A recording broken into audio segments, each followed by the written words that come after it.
जो candidate railway recruitment board RRB railway में जिनका रिटन क्लियर हुआ है, एग्ज़ाम क्लियर हुआ है और डॉक्यूमेंटेशन के लिए जिनको सूचना दे दी गई है,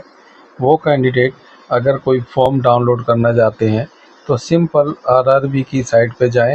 और वहाँ ऊपर जो टैब दे रखा है डाउनलोड फॉर्मेट पे क्लिक करके आप यहाँ से SC/ST certificate, OBC certificate, OBC non creamy layer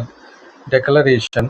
और भी बहुत सारे सर्टिफिकेट जो कि आपको बताए गए हैं, वो सारे सर्टिफिकेट यहाँ से EWS, माइनॉरिटी, डिसेबिलिटी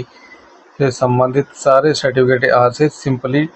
डाउनलोड कर सकते हैं।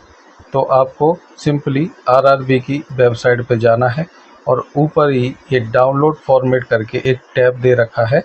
यहाँ पे आप क्लिक करके सारे फॉर्मेट डाउनलोड कर सकते हैं। Thank you so much.